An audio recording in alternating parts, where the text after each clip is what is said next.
Hi, my name is Carmen Paquette. I'm the co-chair of the Health and Long-Term Care Committee, a committee of OSPN. What we like to do is to be knowledge brokers. We try and identify resources that could be useful for people both within and outside OSPN who want to make life better and be more inclusive of LGBTQ seniors. And one way that we do this is at our monthly meetings, we review different resources that we found, and I'll be describing some of these resources in a few minutes. The three resources that I'm going to be presenting today are from the 519. The 519 is an LGBTQ2S community center in downtown Toronto that's been in existence for a number of decades. It's funded by the City of Toronto as a community agency, and it offers everything from, exercise programs to workshops, coming out groups, training for our allies in the community. So as part of their work, they have developed the three resources that I'm going to be presenting to you. I name the three resources and then describe them. The first resource is called Still Here, Still Queer, a handbook for affirming LGBTQ older adults. The second resource is called the LGBTQ2S Inclusion Playbook, a series of best practices for healthcare environments. And the third resources are part of a series that are called Creating Authentic Spaces, a Gender Identity and Gender Expression Toolkit. So the first resource, I was unable to get the year of publication, but it appears to be about 10 years old. It's 49 pages. It is divided into two main sections. Is it possible for us to see these, Amanda? Absolutely. It also includes, while Amanda's putting this up, it also includes a very extensive bibliography of 59 references, surely of interest. So as the table of content indicates,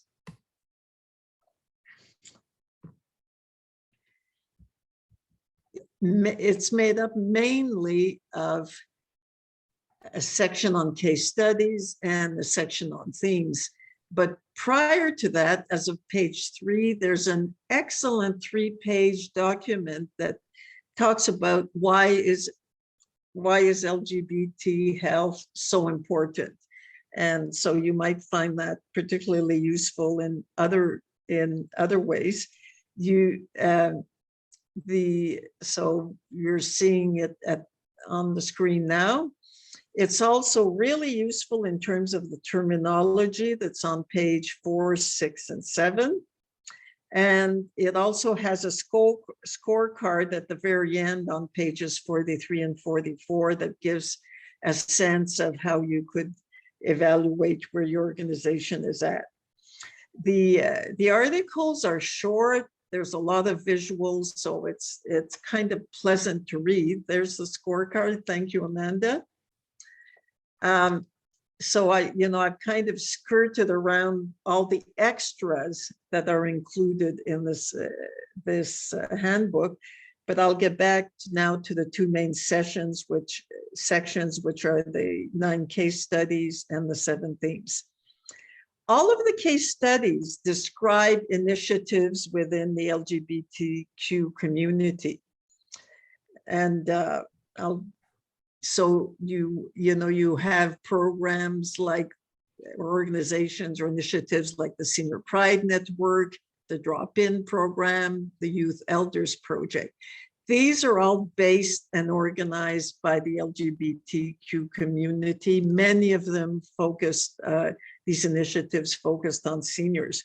So that's interesting if you're trying to set up some LGBTQ specific programming.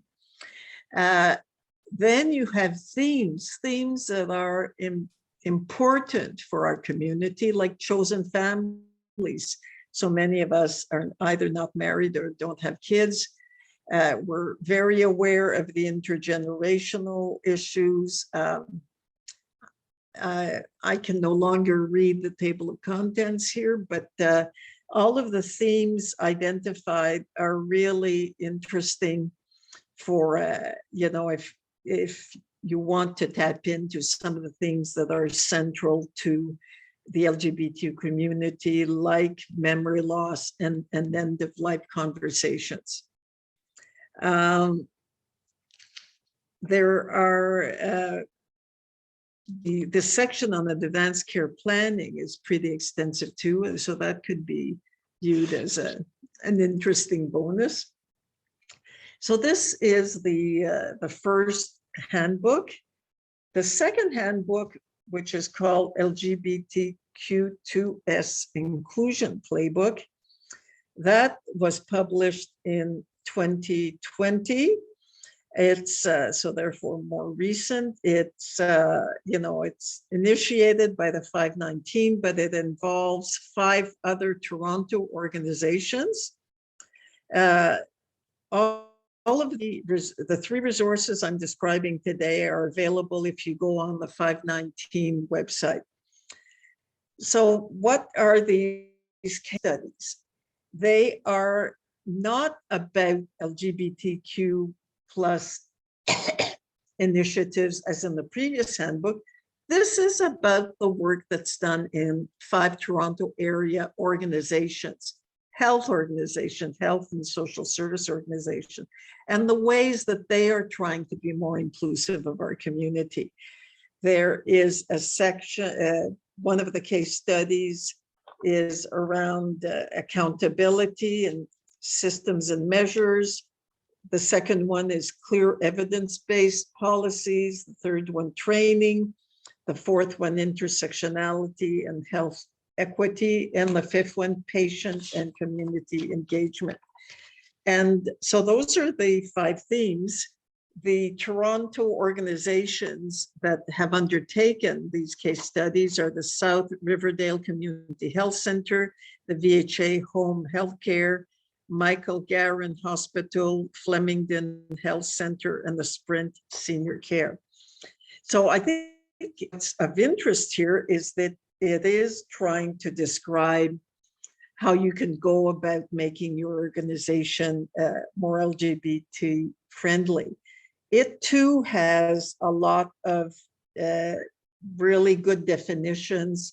They are spread throughout the document. That might be of interest to some of you. I appreciate that each case study is focusing on one aspect, and I named the 5 themes a few minutes ago. But when I read them, I didn't see that it was strictly focused on that theme, because you can't talk about accountability without having evidence, and you can't have evidence until you've got patient and community engagement. So the 5 themes are a lot more interlinked than the titles of each case study seem to indicate. So, regardless of the work you're trying to do in your organization, it would be pretty useful to read all of them. They're very short. They're all a page or 2, so it's not that onerous. And you would be able to see, depending on what you're trying to accomplish, which of these case studies gives you some sense of where you could start and what some of the key pieces are. So that's basically what this playbook can offer. Descriptions from organizations who have been taking initiatives to be more inclusive of LGBTQ seniors. The third resource is very different. It's not a toolkit, it's not a playbook. It's a series of 8 posters or 1-pagers on different themes. Because the title is Gender Identity and Gender Expression, 5 of the 8 deal with trans, and Amanda's going to show all 8 pretty quickly. I'm going to see if I can see them. Okay. So being an effective trans ally is one of the trans posters or one-pagers. We are actually using this particular one in the educational services we provide because we thought it was particularly useful. The next one is how to start conversations around, you know, why do we need to say Mrs. or Mr. or lady, or, and to do it both in conversation and in email. So it provides a number of useful tricks, not tricks, tips. Mostly questioning whether or not you need to gender any communication. A one-pager on supporting an employee in transition with some useful hints.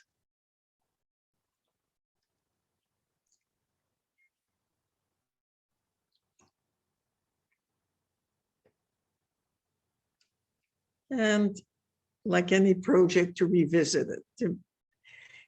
And then it addresses specifically the person who's in transition with some suggestions on transitioning on the job.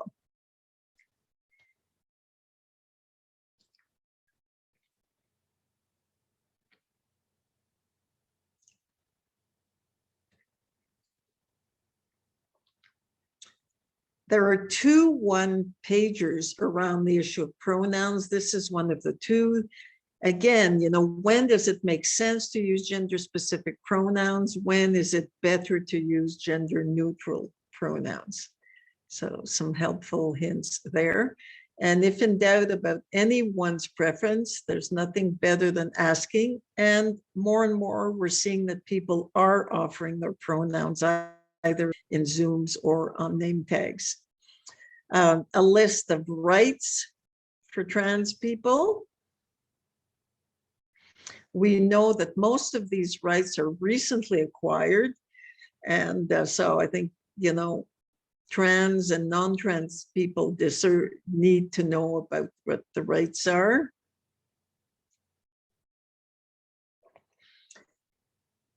How you can be supportive of someone who's in transition.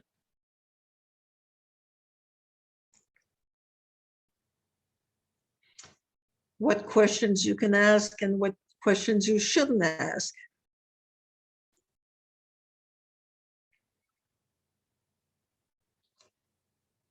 A one-pager on the washrooms and change rooms. Even the issue of uniforms.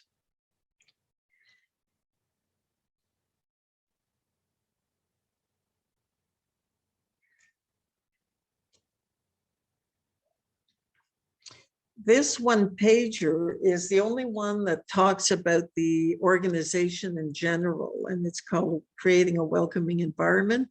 It's under two categories: what you perceive, that's what you can see, and what you feel. That means in terms of how people treat you, whether or not you feel accepted and supported. So it's a useful, you know, quick way of having on one page some of the basic stuff you need to take into account. Shall I stop sharing the screen now? I'll just, yeah, I think, yes, we can. Thank you for sharing the screen. So this is basically, you know, the three resources that the 519 Center has created, some of which are more recent than others. And hopefully you'll find it useful in the work that you're doing to create a more LGBTQ2+ senior inclusive society. Thank you. Thank you, Carmen. I just wanted to make a comment or a note. I had looked through the references on that first the guidebook, the Still Here, Still Queer, and the most recent reference was from 2017. So I imagine it was probably written 2018. The most recent one, the playbook? No, because on the Still Here, Still Queer, that booklet. So that, okay, because I didn't find an initial year of publication, but if there's a 2017 reference, It means it was revised as recently as 2017. Thank you. Yeah, you're very welcome. And that's my only comment or question. So I'll stop the recording now.